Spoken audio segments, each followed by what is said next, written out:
වරක් නෙතඟ කඳුලැලි පිරුණාදෝ සිතට දරාගනු බැරි දුක් වීදෝ වරක් නෙතඟ කඳුලැලි පිරුණාදෝ සිතට දරාගනු බැරි දුක් වීදෝ දිවිය මොනතරම් සුන්දරදෝ දුකම කොයිතරම් සතුටක්දෝ පෙරුම් පුරාගෙන ආසංසාරේ පැතුමද සුණු විසුණුව වැටුනේ කාටද රිදුනේ කවුරුද හඬුවේ දුම්රිය මොහොතක් නතර වුනේ මලක් වගේ රොන් සුවඳ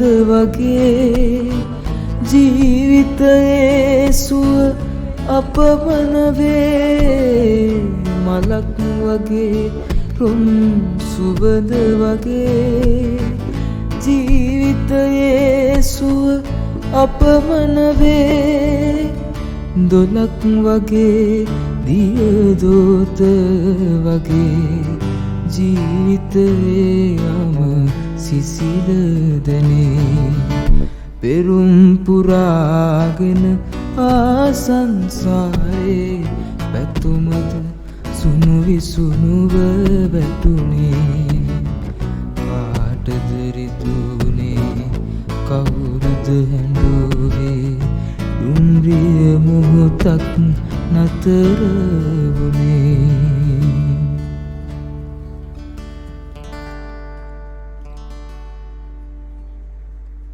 කාටද රිදුනේ කවුරුද හැඬුවේ දුම්රිය මොහොතක් නතර වුණේ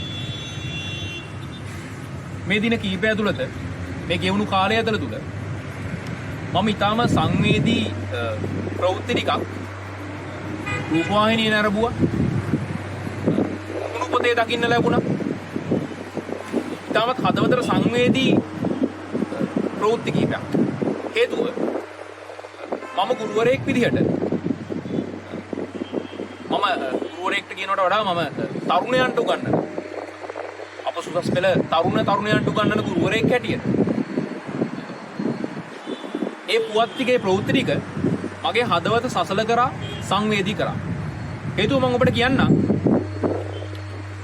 මේ දවස් ටිකේ ඔබත් දකින්න ඇති එක දිගට සියදින් අසා ගැනීම එක දිගට සියදින් අසා ගැනීම ඒ වගේම තමයි ඔබ පහුගිය මේ දින කීපයකට කලින් දකින්න ඇති මම දැක්ක එක්තරා තරුණියක් එයා මේ කෝච්චියේ බෙල්ල තියලා තිබුණා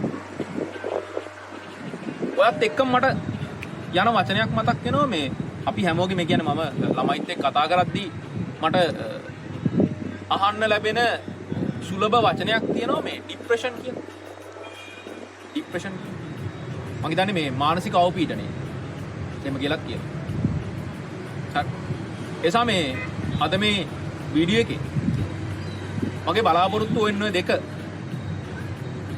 තරුණ තරුණියෝ ඒ වගේම මේ ડિප්‍රෙෂන් ඔය දෙක ගැන පොඩ්ඩක් කතා කරන්න තමයි බලාපොරොත්තු වෙන්නේ මම හිතනවා මේක ඔබ හැමෝටම වැදගත් වෙයි කියලා පළවෙනි කාරණේ අර මං සින්දුවේ නතර වුණ තැනින්ම මගේ ඇත්තටම හදවතට දැනුණු තැනක් කාටද රිදුනේ කවුරුද හැඬුවේ දුම්රිය මොහොතක් නතර වුණේ රිදුනේ කාටද හැඬුවේ කවුද දුම්රිය පොඩි වෙලාවකට නතර වෙච්ච එක විතරයි උනේ ඒ සියදිවි නසාගත්ත දරුවන්ගේ අම්මලා තාත්තලට දෙමව්පියන්ට ඔවුන්ගේ සහෝදර සහෝදරියන්ට ඒ ජීවත් වෙලා ඉන්න සුළු පිරිසට ඔවුන්ගේ සමීපතලයන්ට ඒක කොහොම දැනෙන්නේ නැද්ද මට හිතා ගන්න බෑ මට ඒක දරා ගන්නත් බෑ ඒතකොට ඇයි මෙහෙම වෙන්නේ ගොඩක්ම මේ දවස්වල දකින්න ලැබෙන කාරණයක් තමයි මේ ප්‍රේමය ආදරයත් එක්ක අද කාලේ තරුණ තරුණියන් නිකන් විරහව කියන එක ඒත් එක්ක දරා ගන්න බැරි වෙනවා වගේ එකක් තියෙනවා. ගොඩක් කට්ටිය චෝදනා කරනවා. මේ දැන් කාලේ හැදෙන කොල්ලෝ කෙල්ලන්ට දරා ගන්න බෑ කියලා. දරා ගැනීමේ ශක්තිය නැහැ කියලා. මම ඔතෙන්ට පොඩි පොයින්ට් එකක් කියලා පටන් ගන්නම්. ඔබට මම කිව්වා මේ ડિප්‍රෙෂන් කියලා එකක් තියෙනවනේ. ඒක යම් රෝගී තත්ත්වයක්.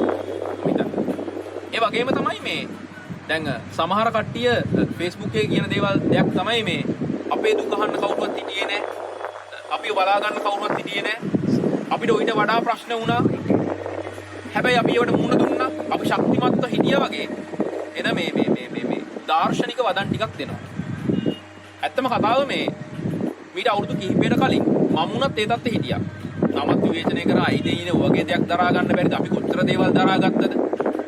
හැබැයි පරිණත වීමත් එක්ක ජීවිතේ ඉස්සරහට යනවත් එක්ක මට තේරෙනවා මේ පුද්ගලයාගෙන් පුද්ගලයාට ඒ අයගේ මයින්ඩ් සෙට් එක වෙනස්. ඔවුන්ගේ දරා ගැනීම හැකියාව වෙනස්. ඒකනේ තියෙන්නේ ડિප්‍රෙෂන් කියලා දෙයක් තියෙන්නේ. එහෙම දෙයක් මේ ලෝකේ තියෙන්නේ එහෙම නිසා. එහෙම දෙයක් තියෙන නිසා. ඒතකොට ඒක පුද්ගලයෙන් පුද්ගලයට වෙනස්. ඔබට මට ඒත් එක මතක් වෙනවා කතාවක් මේ ප්‍රශ්නය තමාගේ නොවන තාක්කල් පිළිතුරු දාර්ශනිකයි කියලා. අපිට මේ සමහර ප්‍රශ්න වලට ඒ ප්‍රශ්නය තමන්ගේ කරගන්නේ නැතුව ඒකට පිළිතුරු හොයන්න බෑ. ඒ නිසා මම යෝජනා කරනවා වැඩිහිටි පරම්පරාවට තරුණ තරුණියන්ගේ ප්‍රශ්න දිහා අපි ඒ ඇසින් බලමු. ඒගොල්ලන්ගේ කෝණයෙන් පොඩ්ඩක් බලමු කියලා මම යෝජනාවක් කරනවා. ඒ වගේම තමයි මේ මානසික අවපීඩනය ගැන පොඩි වෛද්‍යමය කාරණා ටිකක් මම යාළුවෙක් එක්ක කතා බහ කරා. මගේ වෛද්‍ය පීඨයේ ඉන්න යාළුවෙක් සහ මගේ ශිෂ්‍යාවක් එක්ක මම පොඩ්ඩක් කතා බහ කරා. ඒ දේවල් ටිකත් මම ඔබට මේත් එක්කම දැනුවත් කිරීමක් කරන්නම්. ඔබ දන්නවා මේ බොහෝ වෙලාවට මේ දවස්වල ඔය වෙච්ච සිද්ධිත් එක්ක මම දැකපු දෙයක් තමයි මේ බොහෝ අයට ප්‍රේමය වින්දාට විරහව විඳ ගන්න බැරි වෙන එකක්. ප්‍රේමය වින්දාට විරහව විඳ ගන්න බැරි ප්‍රශ්නයක්. මම යෝජනා කරනවා ප්‍රේමය වගේම ඔබ මොහොතකට හිතලා බලන්න විරහව කියලා කියන්නේ අපිට විඳින්න පුළුවන් දෙයක්. ඔබ මොහොතකට කල්පනා කරලා බලන්න. අපි සමහරලාට කොහොම ගොඩක් මිනිස්සුયો අර නිකන් ප්‍රේමණීය සින්දු අහනවට වඩා ප්‍රේමණීය චිත්‍රපටි නරඹනවට වඩා අපි කැමති මේ විරහවත් එක්ක යන දේවල් එක්ක ගනුදෙනු කරන්න. ඇත්තම කියනවා නම් අපි අර විරහවත් එක්ක යන සින්දු ගොඩක් විඳින්න කැමති. අපි ඒව විඳිනවා. ඒ තමයි මම තරුණ තරුණියන්ට යෝජනා කරනවා. මම ඉල්ලීමක් කරනවා ඔබ බලන්න. මම හිතනවා ප්‍රේමයේ වගේම විරහවත් යම් විඳීමක් තියෙන දෙයක්. ඒක විඳ විය යුතු දෙයක් නෙවෙයි. ඒ වගේම තමයි මේ දවස්වල මම දැක්කා තවත් රූපවාහිනියේ මේ තමන්ගේ පෙම්වතියට පිහියෙන් නැල්ල ඝාතනය කරනවා. එහෙම පෙම්වතුන්ගේ එහෙම ප්‍රවෘත්ති කීපයක් මම දැක්කා. එතකොට ඒ ප්‍රවෘත්ති දැක්කම මට හිතුණු දෙයක් තමයි මම යෝජනා කරන දෙයක් තමයි මේක මගේ මතය. මම හිතනවා මේ අපි යම් සම්බන්ධතාවයක් පටන් ගනිද්දි ප්‍රේම සම්බන්ධතාවයක් පටන් ගනිද්දි ඒ ප්‍රේම සම්බන්ධතාවය පටන් ගන්නේ දෙන්නගෙම එකතුවෙන්. දෙන්නගෙම කැමැත්තෙන්. දෙන්නට මේකට අයිතියක් තියෙනවා. ඒ වගේම තමයි මම යෝජනා කරනවා ප්‍රේම සම්බන්ධයක් නවත්තන්නත් දෙන්නගෙන් ඕන කෙනෙක්ට අයිතියක් තියෙනවා. ඒ අයිතිය දෙන්නගෙන් ඕන කෙනෙක් පිළිගන්න ඕන. දෙන්නගෙන් ඕන කෙනෙක් පිළිගන්න ඕන. ඔයත් එක්ක මට එල්ල වෙන ඔය කතාව කියපු ගමන් මට එල්ල වෙන චෝදනාවක් තියෙනවා. මොකද්ද? බොහෝමයක් ඔය අපිත් එක්කත් අපේ දරුවෝ ඇවිල්ලා කතා කරපු දැන් බොහෝමයක් තියෙනවා මේ ඊටමත් පෞද්ගලික කාරණා. ගොඩක් ගෑල් ළමයින්ගෙන් එන මේව දෙයක් තමයි මම එයත් එක්ක හිටියා. මගේ ජීවිතේ සියලු දේවල් මම එයාට දුන්නා. දැන් මට කිසි දෙයක් ඉතුරු වෙලා නැහැ කියලා. මම ඔබෙන් ප්‍රශ්නයක් අහනවා. ඔබේ අම්මා තාත්තා ඔබට ඉතුරු වෙලා නැද්ද? ඔබේ අම්මා තාත්තගේ ආදරය ඔබට ඉතුරු වෙලා නැද්ද? ඔබ අධ්‍යාපනයෙන් ඉහළට යන්න තියෙන ඔබේ ඒ ස්වර්ණමය අනාගතය ඔබට ඉතුරු වෙලා නැද්ද? ඔබ හිතුවට ඔබට සියලු දේ නැති වෙලා කියලා ඔබ මොහොතක් නතර වෙලා හිතන්න. මම හිතනවා ඔබට නැති වෙච්ච දෙයට වඩා 100,000 ගුණයක් ඔබට ඉතුරු වෙලා තියෙනවා. ආදරණීය දුවේ පුතේ. ඔබට 100,000 ගුණයක් ඉතුරු වෙලා තියෙනවා. මැරෙන්න ලේසි, ජීවත් වෙන්නයි අමාරු. ඔබ ඒක තේරුම් ගන්න ඕනේ. ඒ වගේම තමයි මම ගුරුවරුන්ට මේ සමස්ත සමාජයේ වැඩිහිටියන්ට යෝජනාවක් කරනවා. මිනිස්සෙක් ප්‍රශ්නෙක ඉද්දි, මිනිස්සෙක් මානසික අවපීඩනයෙන් ඉද්දි අපි කරන්න ඕනේ මේ මිනිස්සුන්ට නිකන් මේ දාර්ශනික වදන් ටිකක් ගිහිල්ලා කියන එක නෙවෙයි. ඒ මිනිස්සයත් එක්ක මේ ප්‍රශ්නේ බෙදා හදා ගන්න එක. ඒ මිනිස්සයත් එක්ක මේ ප්‍රශ්නේ කතා කරන එක. වැදගත්ම දේ තමයි මේ මිනිස්සයට අහුම්කම් දෙන එක. මම හිතනවා මානසික අවපීඩනයෙන් ඉන්න පුද්ගලෙක් වැඩිපුරම බලාපොරොත්තු වෙන්නේ එයාට අහුම්කම් දෙන කෙනෙක්. එයාගේ ප්‍රශ්නේ තමන්ගේ කරගන්න කෙනෙක්. ඒ සමා යෝජනා කරන විශේෂයෙන්ම ගුරුවරුන්ට ඔබෙන් ඉගෙන ගන්න දුවා දරුවන්ගේ සමස්ත සමාජය වෙනුවෙන් ඔබට කරන්න පුළුවන් දෙයක් තියෙනවා. ඔබේ දරුවන්ගේ ප්‍රශ්න වලට පුළුවන් තරම් වෙලා අහුම්කම් දෙන්න. ඒ ප්‍රශ්නේ තමන්ගේ කරගන්න බව ඔවුන්ට පෙන්වන්න. ඔවුන්ට විශ්වාසය ඇති කරන්න. ඔවුන් එක්ක ඔබ ඉන්නවා කියලා. සමහර විට ඒ ඔබේ හිනාව, ඔබේ එක වචනය ඔහුව තව අවුරුදු 30-40කට යා ජීවත් කරන වචනයක් වේවි. මම කියන්නේ මම අදහස් කරේ සමහරලාට ඔහු සියදිවි විනාශා ගන්න තීරණය කළා හිටියනම්, ඒ වගේ තමන්ගේ ජීවිතේ නැති කර ගන්න තීරණය කළා හිටියනම්, ඒ තීරණය අකුල ගන්න එක මහඟු පිටුවහලක් වේවි. ඔබ නොහිතුවට ඔබේ හිනාව, ඔබේ කාරුණික වදන ඒක ලොකු හේතුවක් වේවි. ඒ වගේම මේ මම ඔබට කියන්න ඕන පොඩි වෛද්‍යමය කාරණා ටිකක් තියෙනවා. මේ කාරණා ටික ඇත්තටම මම මගේ වෛද්‍ය විද්‍යාලේ ඉන්න ශිෂ්‍යයෙක්ගෙන් සහ මගේ යාළුවෙක්ගෙන් අසා දැනගත්ත දේවල් ටිකක්. මේකේ ඔබට යම් පරස්පර විරෝධීතාවයන් තියෙනවා නම් ඔබට පුළුවන් පහළ කමෙන්ට් සෙක්ෂන් එකේ කමෙන්ට් කරන්න. අපි සාකච්ඡා කරමු. මේක සාකච්ඡාවට බඳුන් කළ යුතු මාතෘකාවක්. ඔයාට සාමාන්‍ය නිරන්තර දුකක් තියෙනවා නම්, කනස්සල්ලක් තියෙනවා නම්, අනික් කට්ටිය නුරුස්සන ස්වභාවයක් තියෙනවා නම්, කලකිරීමක් තියෙනවා නම්,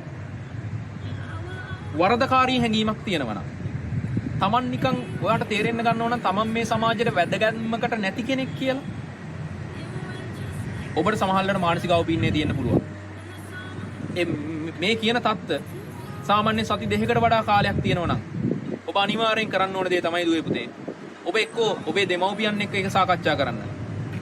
නැත්නම් මානසික වෛද්‍යවරයෙක් එක්ක සාකච්ඡා කරන්න. අඩුම තරමේ ඔබට ඉතාමත් විශ්වාසවන්ත යාළුවෙක් එක්ක ඒක බෙදා හදා ගන්න. විශ්වාසවන්ත යාළුවෙක් එක්ක ඒක බෙදා හදා ගන්න පුතේ. කවදාවත් හදිසි තීරණ වලට යන්න එපා. හදිසි තීරණ වලින් අපි ජීවිතේ දිනන්න බෑ. අපි හැම වෙලාවෙම පීඩණයෙන් ඉන්න වෙලාවට කිසිදු වෙලාවක ජීවිතේ වැදගත් තීරණයක් තීන්දුවක් ගන්න යන්න එපා කවමදාවත්. මොකද ඔබේ මයින්ඩ් සෙට් එක ඒ වෙලාවේ ඒකට සුදුසු නැහැ. ඔබ ඒක තේරුම් ගන්න. ඒ වගේම තමයි මම ගුරුවරුන්ට නැවතත් මතක් කරනවා. ඒ වගේ දරුවෝ දැක්කොතින්, ඒ වගේ තරුණ තරුණියෝ දැක්කොතින් ඔබ ගුරුවරයෙක් හැටියට කරන්න ඕන ඔවුන්ට අහුම්කම් දෙන්න. අර මම පෞගේ දවසේ Facebook එකේ ලස්සන වීඩියෝ එකක් දැක්කා. එක ගෑනු දරුවෙක්, මේක මට හිතෙන පිටරට වීඩියෝ එකක්. එයා පීඩණයෙන් ඉන්නා. එයා මට හිතෙන ඩිප්‍රෙස් වෙලා. එයා මේ වැස්ස වෙලාවක පාරේ අයිනක මේ බිම වැතිරලා ඉන්නවා. එයා අම්මට කෝල් එකක් අරගන්නවා. අම්මා එනවා වාහනේ. අම්මා වාහනෙන් ඇවිල්ලා දුවත් එක්ක මුකුත් කතා කරන්නේ නැහැ. දුවගේ එහා පැත්තෙන් දුවත් එක්ක ආන්සියලා ඉන්නවා.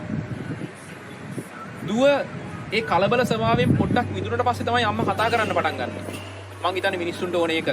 මං ඒකයි ඔබට කිව්වේ මිනිස්සුන්ට ඕනේ අහුම්කම් දෙන එක.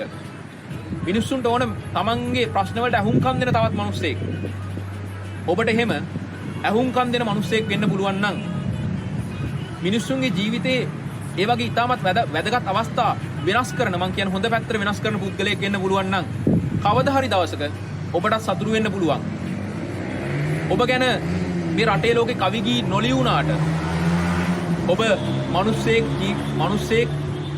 ජීවත් කරන්න ඔබ කැප වුණා කියලා ඔබට හිතා ගන්න පුළුවන්. ඔබට ඒකෙන් මාර සතුටක් ලැබේවි.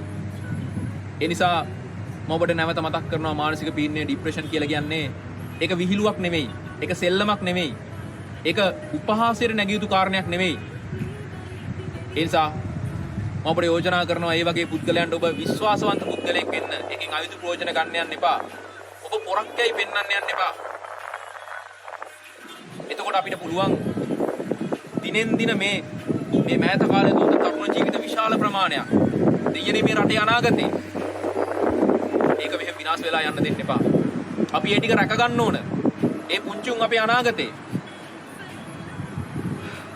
මං හිතනවා මං ඒ කතා කරේ උන් වෙනුවෙන්.